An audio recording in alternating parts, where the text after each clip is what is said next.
Madame, Monsieur, bonsoir et bienvenue à Equinox ce soir de ce vendredi 9 juillet 2021. Equinox ce soir, c'est votre décryptage quotidien de l'actualité sur la chaîne du peuple, de lundi à vendredi de 19h à 21h. La police avait l'ordre de l'arrêter au plus tard mercredi à minuit. Il lui a facilité la tâche en allant lui-même frapper à la porte de la prison. Lui, c'est Jacob Zuma. L'ancien président d'Afrique du Sud, il faut le rappeler, a été condamné pour avoir obstinément évité de répondre aux questions d'une commission d'enquête sur la corruption. La peine, 15 mois de prison. Il faut aussi ajouter que Jacob Zuma est accusé d'avoir pillé les ressources publiques pendant ses 9 années au pouvoir entre 2009 et 2018, mise en cause par une quarantaine de témoignages depuis la création en 2018 d'une commission d'enquête sur la corruption d'État. Il a multiplié des manœuvres pour éviter de témoigner, d'où cette condamnation. Alors que la police avait déjà reçu l'ordre de l'arrêter, il a lui-même pris l'initiative de se rendre à la prison d'Escoute où il a été placé en détention. Pour de nombreux analystes, c'est la victoire de l'état de droit. D'ailleurs, le porte-parole de l'ANC, le parti au pouvoir, a non seulement salué la victoire de l'état de droit, mais aussi l'indépendance de la justice dans cette jeune démocratie qu'est l'Afrique du Sud. Madame, Messieurs, à 20h, ce sera la grande édition du Journal du Soir, présentée par JBB, Julien Berthe Bissaï. Juste derrière le journal de 20h, ce sera la deuxième partie d'Equinox ce soir. Mais tout de suite, le début.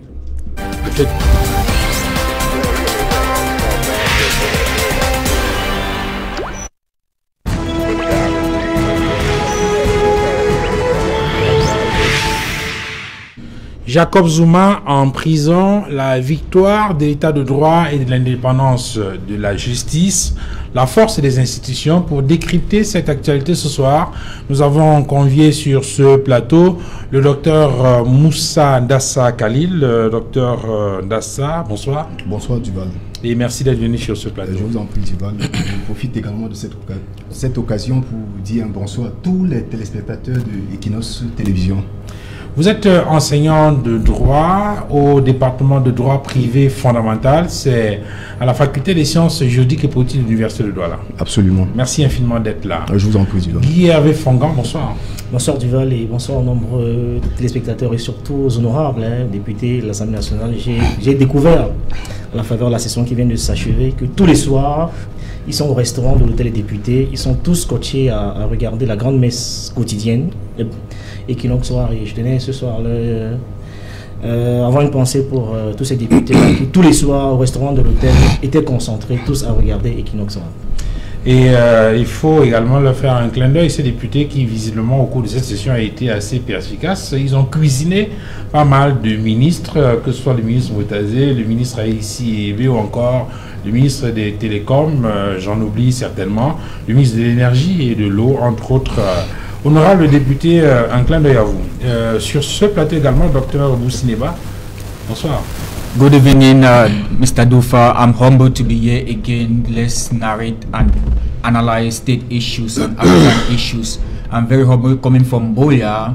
I want to say that a lot is happening in our country, and we having a democracy that is still a process, still maturing. I say we are suffering from the Anglophone crisis, and I'm calling on His Excellency President Paul Biya that all stakeholders should collaborate with President Paul Biya and also the non-state actors who are abroad foiling the crisis. I think that the common man in the Northwest and Southwest is in pain, and people are paying ransom on daily basis. People are living in fear.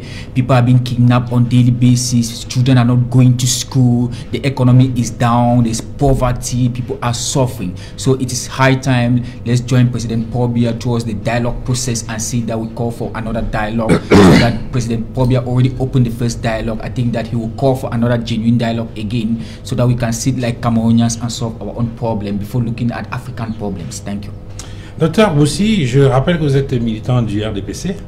Yes. C'est le Rassemblement démocratique du peuple Cameroun, le parti au pouvoir, et vous êtes communicant de cette formation politique. Exactly. C'est vrai qu'à vous écouter, on peut avoir le sentiment que vous tenez un discours de l'opposition, parce que généralement, au RDPC, on dit qu'il y a eu un grand dialogue national, que tout s'est bien passé et qu'il ne s'agit plus que d'implémenter les recommandations. Yes, Mr.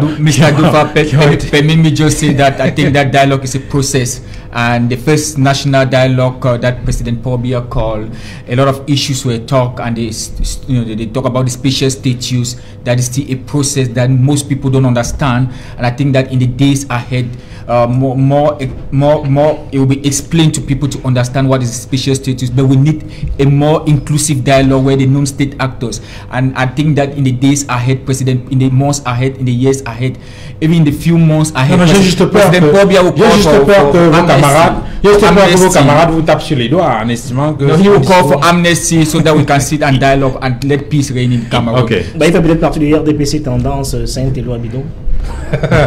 En tout cas, il est communicant du RDPC, choisi par le comité. Saint-Éloi Bidon. Bon, enfin, j'en sais rien. En tout cas, ce n'est pas le sujet. Le sujet ce soir porte sur l'emprisonnement de Jacob Zuma. Je ne sais pas si c'est exactement ce qu'il faut dire, parce que Jacob Zuma, pour certains, s'est constitué lui-même prisonnier. Il faut rappeler qu'il était Guy Hervé Fongan sous le coup d'une condamnation de 15 mois de prison et il hésitait à se rendre à la justice. Finalement, il a pris la décision lui-même d'aller frapper à la porte de la prison d'Escorte, c'est dans le KwaZulu-Natal en Afrique du Sud, et depuis lors il est donc placé en détention dans cette prison. La question que je voudrais poser, qu'est-ce qui capte votre attention dans cette actualité en Afrique du Sud? Est-ce l'humiliation de Zuma ou l'humilité de Zuma? Je ne saurais dire l'humilité parce que je vois davantage une humiliation. Parce qu'à la vérité, souvenez-vous qu'avant le mercredi, il y avait environ 2000 personnes qui étaient mobilisées dans sa résidence privée et qui disaient être prêts à mourir pour Jacob Zuma. Et que quoi qu'il arrive, son fils est d'ailleurs monté au créneau en disant que les soldats passeront sur son corps pour avoir accès à son père. Je pense qu'on aurait pu éviter cette scène, j'allais dire, pas très honorable pour Jacob Zuma, qui est quand même quelqu'un d'assez atypique, qui a la réputation de ne pas être un intellectuel accompli comme les autres.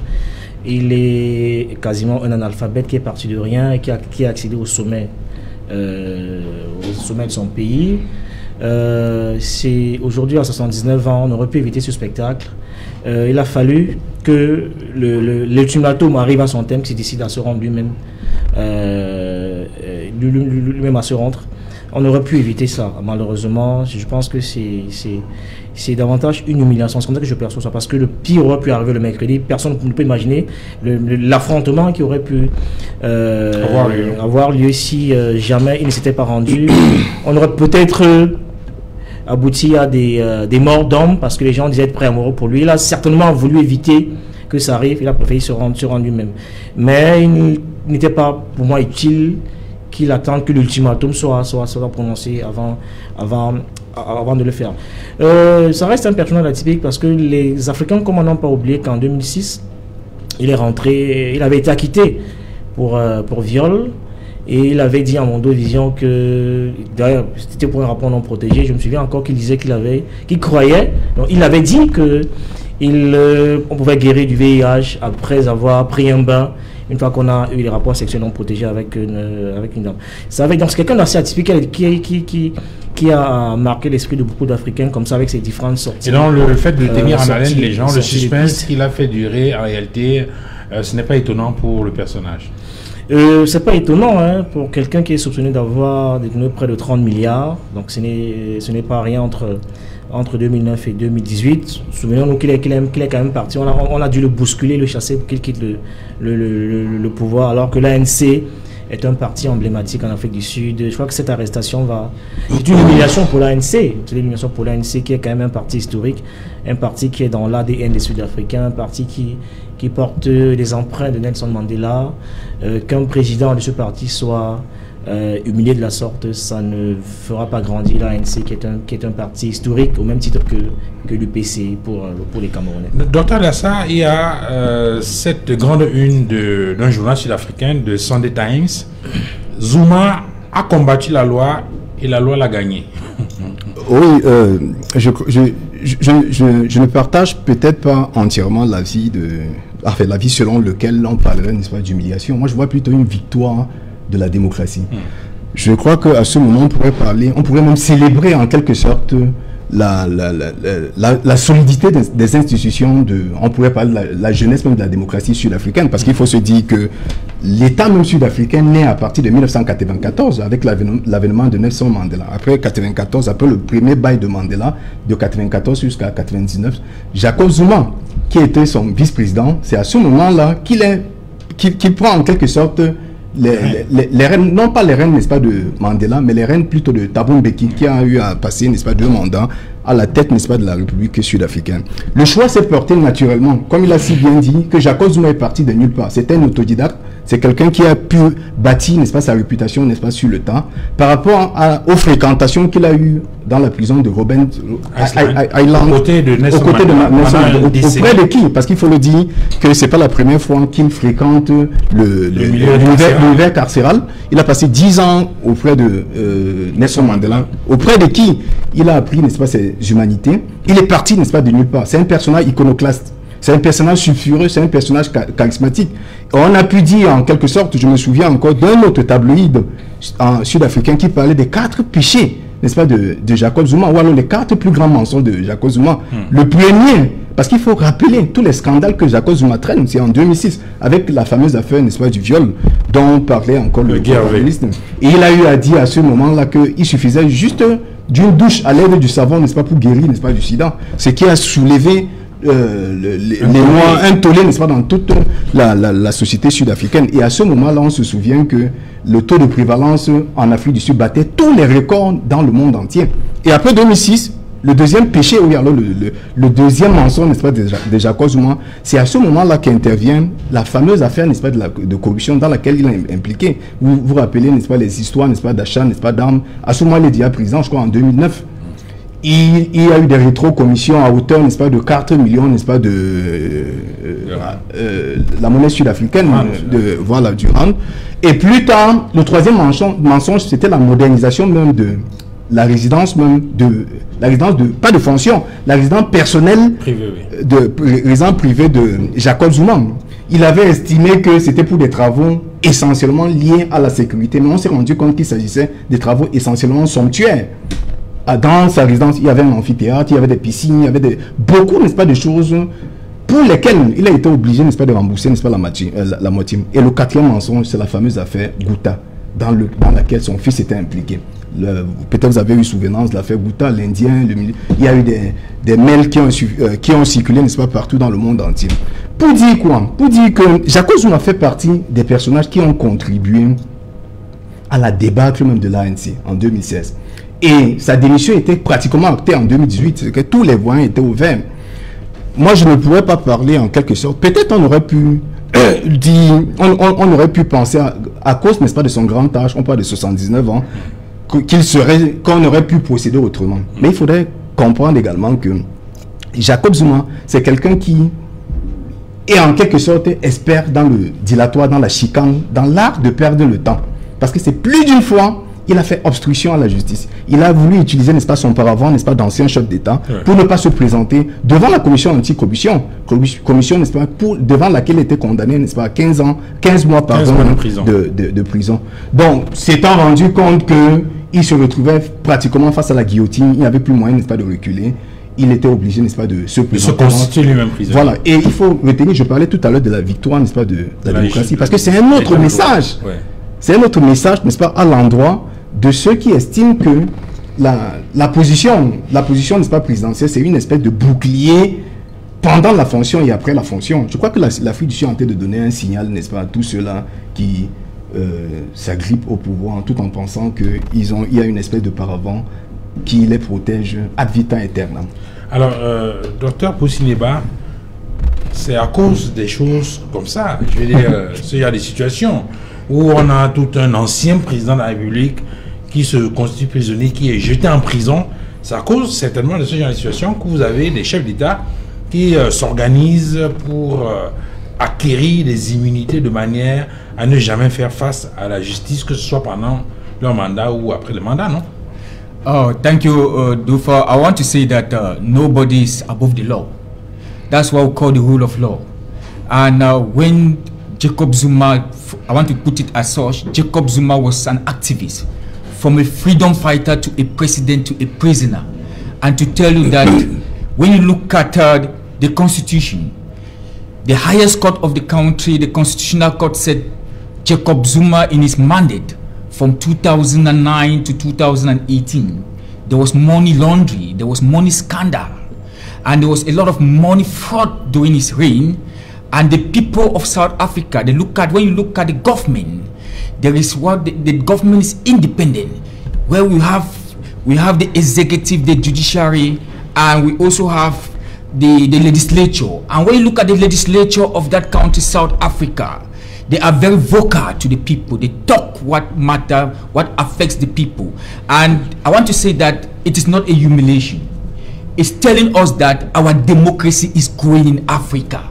Though our democracy is a baby democracy, it's maturing. It's telling us that nobody is above the law. If you are put to rule a country, you should know that it's the people who elected you. You should know that the law is there, the constitution is there. You have to respect the rule of law. Look at Jacob Zuma. Zuma used state funds. He used state funds to furnish his house, and that money was refunded. The government made sure that the money was refunded when he was still president. And when you look at Jacob Zuma, he was a comrade to Nelson Mandela. So these are people who understand. These were people who stood for anti-apartheid, where the white minority were like where the white minority was marginalizing and maltreating and discriminating the blacks. So he understands the modus operandi of that country. So Jacob Zuma, I don't want to say that it's a humiliation because he's a president. It is a narrative. Mais quand vous dites que c'est un bon point pour les Africains, pour les pays africains, oui. La démocratie sur le continent africain, si on veut remonter les origines, beaucoup diraient que c'est au début des années 90, lorsque le vent de l'Est a commencé à souffler sur le continent. Mais depuis lors, c'est pratiquement la première fois qu'on voit un chef d'État qui est un ancien chef d'État qui est jugé de cette façon-là par la justice de son pays. Si on exclut peut-être le cas du Mauritanien, le général Ould Abdel Aziz, c'est pratiquement la première fois. Le Soudan aussi. Au Soudan. Yes, it's the first time. It's the first time, but it's a good example. It's a modest example for us to copy, to tell you that the arms of government should be independent. The judiciary has done the work, because Jacob Zuma was called by the corruption body of that country, and he did not go. And the corruption commission inquiry stood firm that we need you. He did not go. And then now the judiciary, the constitutional court now said Jacob Zuma should be taken to prison. And when the people came, the police people came to his house, Jacob Zuma gave himself voluntarily to the policemen, and he was taken to prison. That tells you that he is a statesman that is selfless, and it's an example to all African leaders to tell us that nobody is above the law. Il faut qu'on soit dans une démocratie pour vivre une situation comme celle-là. Une démocratie avec ses caractéristiques fondamentales, par exemple la séparation des pouvoirs, où on a un pouvoir judiciaire fort qui prend une décision et qui obtient l'application de cette décision. Ça aurait été dans un autre État que ça n'aurait pas été facile ou pas du tout évident. Je pense qu'il y a deux leçons essentielles à décliner de cette arrestation, du moins de cette incarcération de Jacob Zuma. La première, j'insiste là-dessus, c'est l'illumination. L'illumination parce que ça va fragiliser de manière considérable l'ANC. L'ANC qui était un parti historique au sein en Afrique du Sud, qui a pendant plusieurs années s'est battu pour en véhiculant des valeurs d'intégrité, de probité, etc. Personne n'a oublié la manière avec laquelle Mandela est arrivé au pouvoir et comment il en est reparti encore 10 fois plus grandi, malgré ses nombreuses années passées en prison.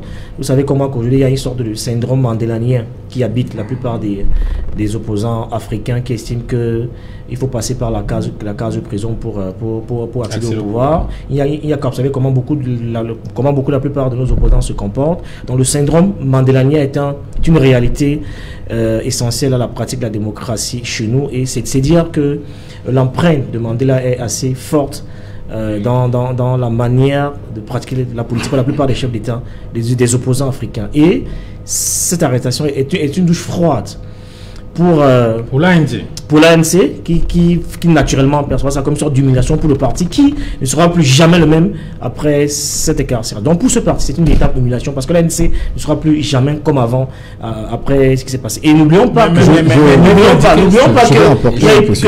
dès que Jacob Zuma quitte le pouvoir en 2018, une commission d'enquête est ouverte. Et plusieurs convocations lui ont été adressées. Il a passé le temps à faire les dilatoires, il ne s'est jamais rendu. Donc il a fallu qu'il y ait une sorte d'ultimatum qui soit donné, mesurant le rapport de force qu'il décide à se rendre. Je pense qu'on aurait pu éviter ça, première. Donc je pense que là, de ce point de vue, vu cet angle-là, ça peut être perçu comme une sorte d'humiliation pour l'ANC, qui est un parti historique et symbolique, pour qui beaucoup d'Africains ont admiration et respect.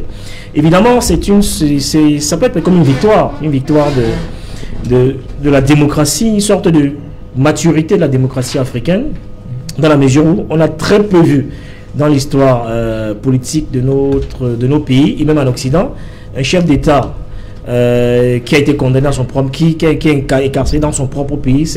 C'est le cas, j'allais dire, assez inédit. Donc si ça peut se faire en Afrique, ça veut dire que l'Afrique du Sud parle au monde entier, l'Afrique du Sud parle à l'Occident et parle aux autres pays africains pour dire qu'on peut gérer un chef d'État africain en Afrique, avec des institutions africaines dans son pays. Finalement, ça vient donner corps et donner chair à ce discours prophétique de Barack Obama, quand il disait que l'Afrique a besoin d'institutions fortes et non des hommes forts. Donc là l'Afrique du Sud vient de répondre de manière éloquente à ce président américain, en lui démontrant de manière palpable et concrète que, évidemment, en Afrique, nous avons des institutions fortes. La preuve, nous venons de faire arrêter un ancien chef d'État africain. Donc c'est le meilleur exemple la meilleure réponse qu'on aurait pu apporter à Barack Obama. De ce point de vue, on peut considérer que c'est une victoire pour l'Afrique du Sud et une leçon de démocratie, un signe de maturité que l'Afrique du Sud démontre à la face du monde. Puis je donne la parole au docteur Dassa, mais avant cela, je voudrais avoir l'avis rapidement, docteur Neba.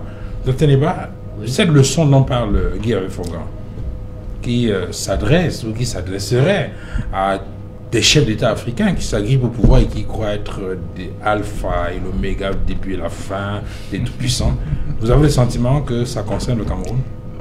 You're relating it to Cameroon. That is a technical question, and I want to say that when you look at Cameroon, President Paul Biya was elected by the people.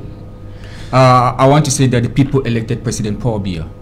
And when you look at the case of South Africa, the people of South Africa has complained a lot about Jacob Zuma, about his extravagant life, about his luxurious life. Jacob Zuma is somebody that was under the apartheid regime. And he understood, he was an anti-apartheid. He understood how Mandela functioned. And he did not model the principles of Mandela. Mandela was a selfless leader. Mandela was not materialistic. But Jacob Zuma was the leader that came to power and think that all is about money, all is about big manism. And as we talk about Alpha and Omega, that African president should think that they are not Alpha and Omega. It's exactement le contraire de Mandela. It's very true. Exactly. Because when you look at Mandela, Mandela was selfless. He came after being in prison for a long period of time. He left power, and to tell us that no president is Alpha and Omega, but it now depends on your governance system, on what you contribute towards nation building. But when you look at the case of this man, Jacob Zuma, you look at the ANC. The ANC is a very strong party, a very strong party with dynamic people in there. But I think that is an embarrassment to that party, because the party was formed for the people. It was not formed for an individual. So it's a democracy that is telling us that nobody is Alpha and Omega. When you are put to power, not only president, if you're a minister, minister where? If you're a president, president where? If you're a governor, govern where? So it is telling us that nobody is above the law. Things are changing. The dynamics are changing. So President Paul Biya in Cameroon, I want to say that President Paul Biya is the charismatic leader that we Cameroonians elect him. And this man, Jacob Zuma, did not want to go out of power in 2018. It's the same person with Thabo Mbeki when he wanted to be president of the ANC. It was not easy even to leave power. To tell you that Jacob Zuma was the corruption levied to him was true. Okay. And I think that the rule of law has taken place. Dr Dassa, pour revenir un peu sur les leçons dont parlait tout à l'heure Guy Fongan, on pourrait également les résumer par un adage ou un dicton sud-africain: tout a une fin. Oui, absolument, tout a une fin. Mais je voulais d'abord revenir sur ce qu'il disait là tout à l'heure en parlant de l'humiliation, qu'il a été désavoué par... donc on peut considérer que cette incarcération peut conduire à fragiliser même l'ANC. J'ai dit non. J'ai suivi l'avis du porte-parole. Oui, le porte-parole indique que c'est qui parle plutôt d'une victoire pour la démocratie. L'aile dure même qui a été portée, qui a porté Cyril Ramaphosa, qui est à la tête du parti, a eu un désaveu. Il y a d'abord eu un désaveu interne sur le plan au niveau du parti. Parce qu'on s'est rendu compte que Jacob Zuma, il remet à compte au courant même, ou bien il remet à compte au courant par rapport à la logique ou bien l'idéologie même de départ qui était incarnée par Nelson Mandela. Et vous savez, peut-être pour revenir à la petite histoire, il faut savoir que Jacob Zuma est d'origine zoulou, tout comme Mangosuthu Buthelezi, qui est un prince plutôt zoulou, contrairement à Jacob Zuma qui a été pratiquement imposé par l'ANC. Par rapport à ses faits d'armes, par rapport à sa fréquentation, par rapport en quelque sorte à l'onction, n'est-ce pas, de Nelson Mandela. Donc c'est pour revenir au fait que, s'il faut revenir en termes de pourcentage, je crois que Jacob Zuma, avant même qu'il ne soit incarcéré, il était vomi même par l'aile du parti, même par la base. Il n'avait même plus d'ancrage même populaire. C'est pour cette raison qu'il s'accrochait à quelques artefacts même comme des défenseurs même de la politique pour penser à une suivi, n'est-ce pas, sur le plan politique. Mais donc c'est la même base qui a encerclé sa maison en disant qu'ils sont prêts à mourir. Non, ils n'étaient pas nombreux. Et justement, c'est la même base qui a campé justement en disant qu'ils sont prêts à mourir pour lui. Justement, il s'incarne le Sud-Africain authentique. Oui. Qui a 4 épouses, un Zoulou, etc. Il avait... Et c'est culture. La base qui a laissé l'impression, effectivement, de le défendre. D'ailleurs, son fils, Dodoma Zuma, a dit qu'on marcherait sur lui, n'est-ce pas, pour atteindre son père.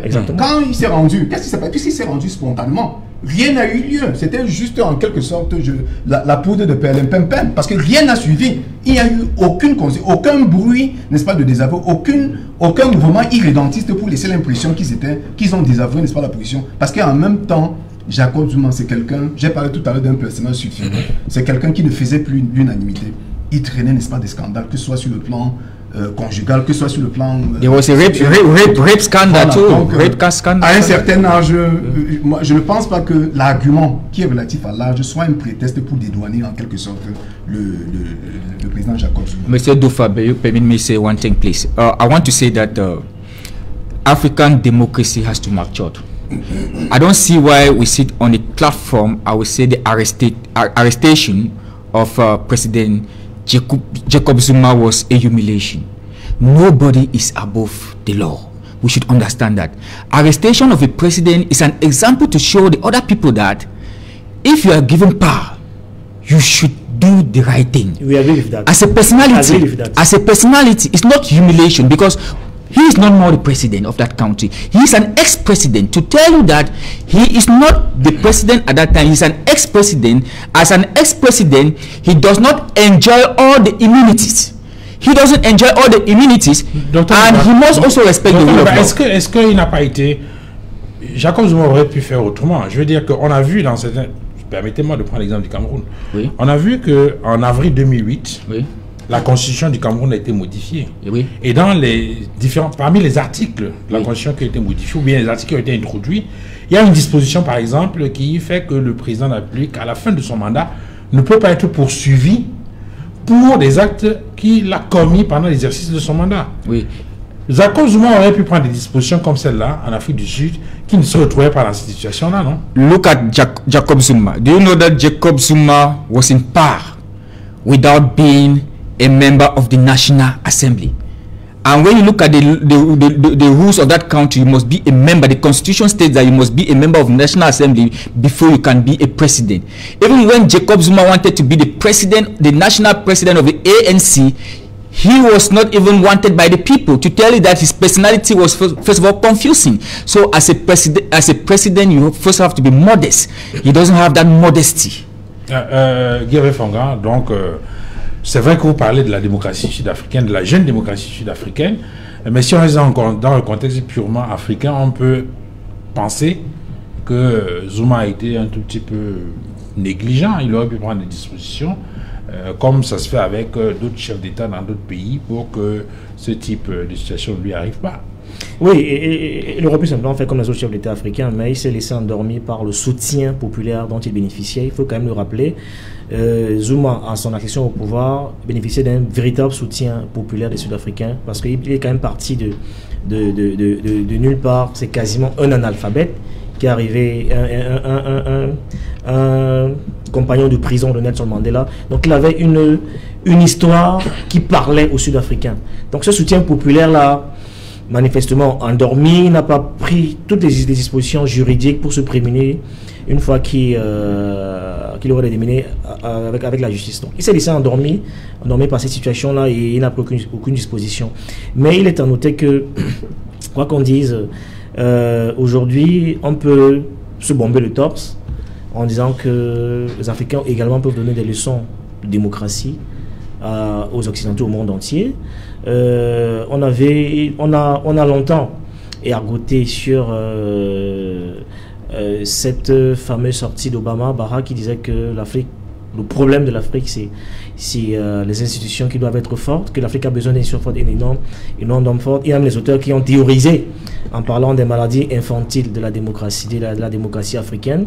Je pense qu'on vient de prendre le contre-pied de tous ces théoriciens du droit là, et qui peut-être donnera raison à Bachelard, qui disait qu'il n'y a pas de vérité première, il n'y a que les erreurs premières. Je pense que cette situation qu'on vit en Afrique du Sud vont donner peut-être la possibilité à quelques théoriciens du droit de revoir leurs fondamentaux, de revoir les paradigmes qu'ils ont souvent enseignés dans les amphithéâtres, parce que la vérité, il est possible de faire autrement.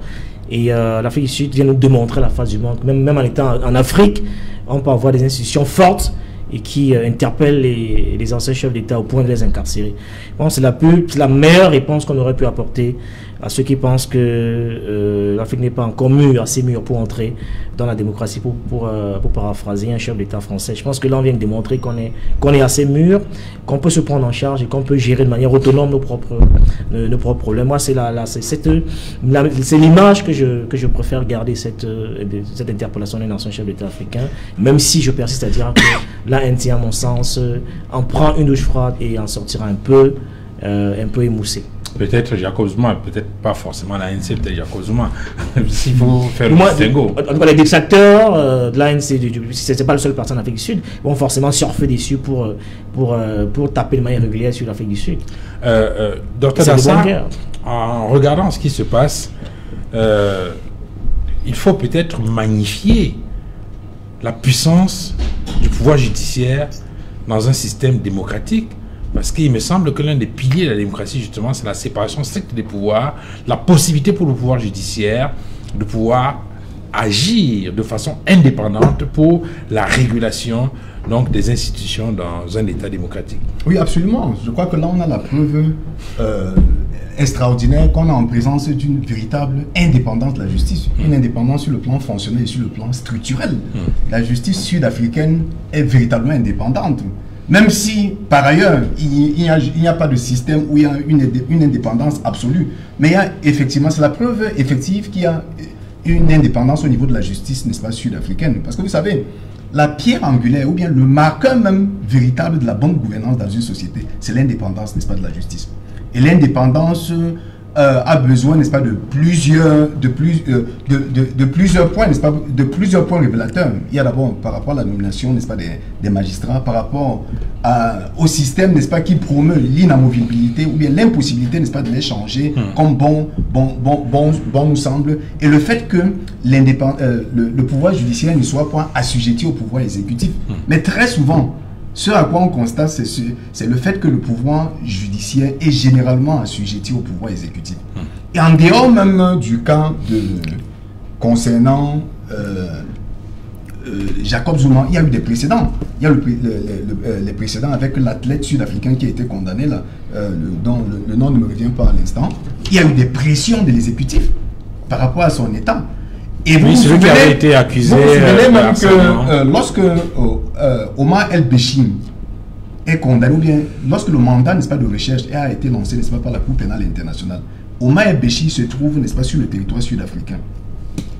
Il y a eu beaucoup de problèmes, parce que l'un des problèmes même des dirigeants ou du président Jacob Zuma, ça part même de là, parce qu'il a protégé même le Omar El-Béchir, ce qui lui a valu, n'est-ce pas, beaucoup de problèmes de par il y a eu des problèmes par rapport à parce qu'on estimait que pouvait l'extrader, voilà, puisqu'il était recherché. Voilà, puisqu'il était recherché, donc on a estimé que le fait, n'est-ce pas, de l'extrader,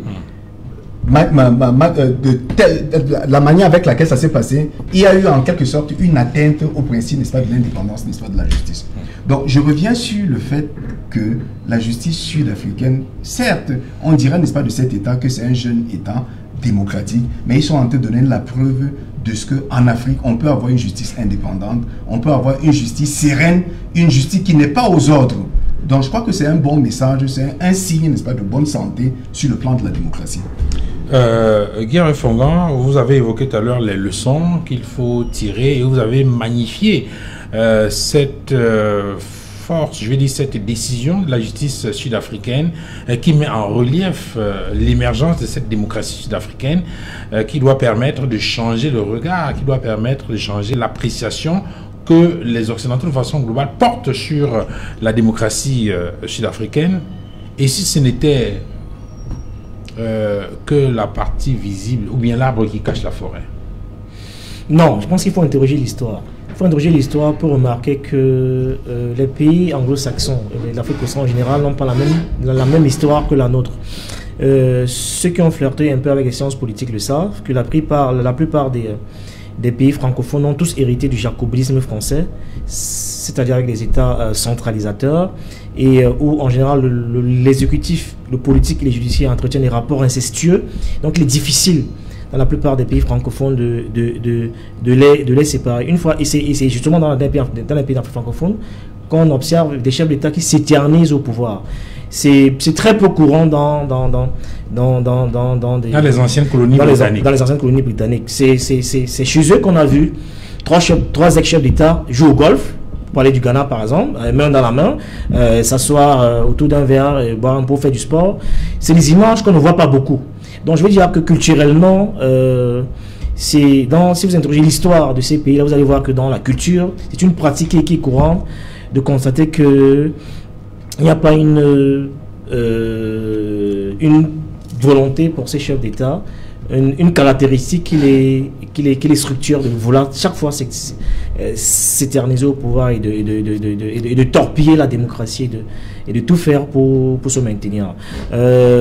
Contrairement aux pays d'Afrique francophone, je pense que c'est quand on peut très bien comprendre ce qui se passe en Afrique du Sud, parce que dans la culture, dans la manière de faire la politique, ils ont très souvent, les pays de cette zone ont très souvent démontré à la face du monde qu'ils peuvent s'élever au-dessus d'un certain nombre de considérations et de manière claire nous faire voir une séparation stricte entre l'exécutif, le judiciaire et le législatif, ce qui n'est pas très courant dans les pays d'Afrique francophone. Et donc, de mon point de vue, je ne suis pas très surpris par ce qui se passe en Afrique du Sud, parce que c'est dans la pratique démocratique de ces pays-là qui très souvent n'ont pas le même modus operandi que les pays d'Afrique. Je crois qu'il faut également, peut-être avant que vous ne passiez la parole au docteur, il faut également rappeler qu'en Afrique du Sud, le régime est essentiellement parlementaire. Okay. C'est-à-dire que c'est le leader du parti majoritaire qui est porté à la tête, n'est-ce pas, le parti majoritaire au Parlement. Au Parlement, bien entendu. Ce qui fait que c'est la différence généralement avec les pays d'obédience francophone, où le régime est essentiellement présidentiel ou bien présidentialiste, à forte concentration ultra-présidentialiste des pouvoirs, n'est-ce pas, au niveau de la présidence de la République. Ce qui fait qu'il y a confusion généralement entre l'exécutif, le législatif et le judiciaire. Ce qui n'est pas le cas en Afrique du Sud. Regardez en Afrique du Sud, avant que la démission de Jacob Zuma soit actée, il a fait l'objet de plus de 7 motions de défiance venant, n'est-ce pas, du Parlement. Donc c'est pour expliquer effectivement pourquoi, ou bien la vitalité même de la justice sud-africaine. Oui, bon, c'est vrai que vous avez dit pouvoir régime présidentiel. On sait qu'il y a des États démocratiques qui pratiquent un régime présidentiel où effectivement on voit bien que personne n'est au-dessus de la loi. Je prends le cas des États-Unis.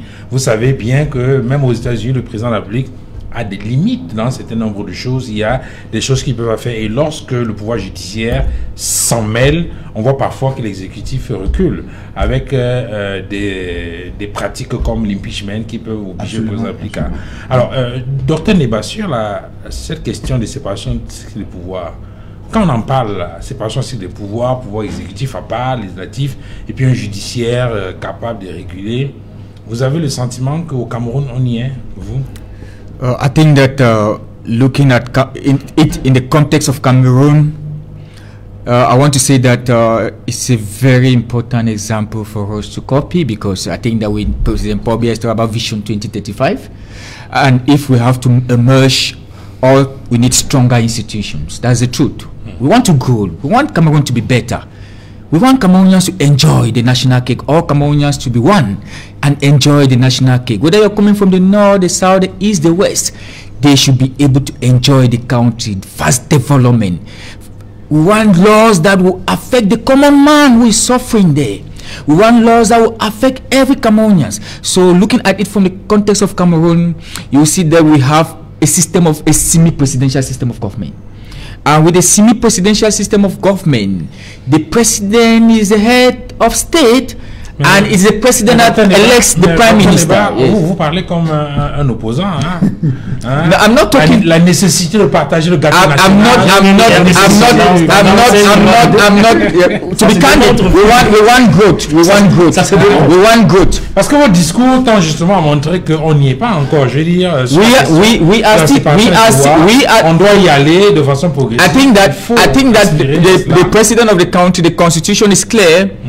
All those bodies, the arms of government, the separation of power, they have been demarcated. It is left with us as Cameroonians to perform our function. You will not wait for President Paul Biya to leave the presidency and come in the House of National Assembly and tell parliamentarians what to do, or to go to the judiciary and tell them what to do. It is our own responsibility. We must take our moral responsibility to do what is right for the nation. We have to, he appoints that. Justement, le sentiment qu'on a, c'est que la plupart, enfin, ceux qui portent le pouvoir judiciaire sont un tout petit peu phagocytés par l'exécutif. Donc là, vous demandez au pouvoir judiciaire de prendre ses responsabilités. They have to. You are saying that they are appointed by the President of the Republic. But if you are appointed by the President of the Republic, where the law says, but the law states also that you have the law with you. You know what to do, what that is right. And if you're not doing it, you keep on blaming the president. I say no. It takes our moral responsibility as Cameroonians to do what is right. I understand what you say. Sur cet aspect précis, lorsqu'on parle de la nomination, je ne sais pas si c'est le docteur Ndassa qui a évoqué, ou sur la question de la nomination des magistrats, il a parlé de l'inamovibilité. C'est-à-dire que la possibilité pour les magistrats d'avoir des coups de franche sur je vais dire pour prendre un certain nombre de décisions. Je vais prendre l'exemple simple. Lorsque vous regardez la Constitution du 10 janvier 1996, avant la modification en 2008, on disait que les magistrats, les membres du Conseil constitutionnel, je crois, étaient nommés pour un mandat, je vais dire qu'ils avaient un mandat de 9 ans renouvelable. Oui, 9 ans, 3 ans. 9 ans renouvelable. Non renouvelable. Un mandat non renouvelable. Ça, c'est la Constitution de 1996, avant la modification. Il y a une modification qui est intervenue en avril 2008. Et cette modification dit désormais que ces magistrats-là, ont un mandat renouvelable. C'est-à-dire que la possibilité maintenant pour le chef de l'exécutif de pouvoir apprécier leur travail, effectivement, les reconduire ou pas. Est-ce que cette disposition, est-ce qu'en modifiant cette disposition-là, cela n'éduque pas un tout petit peu le pouvoir, il fallait dire, les capacités du pouvoir judiciaire?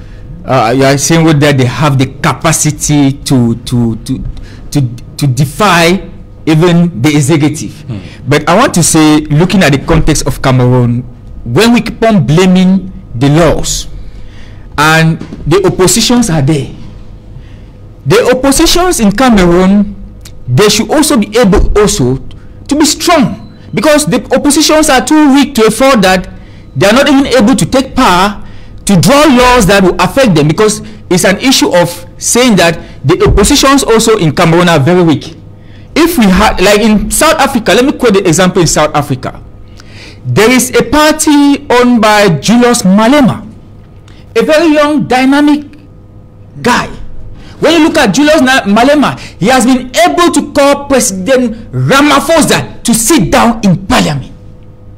Julius Malema has been able to call President Jacob Zuma to leave the parliament, or the President Ramaphosa, because people know their right.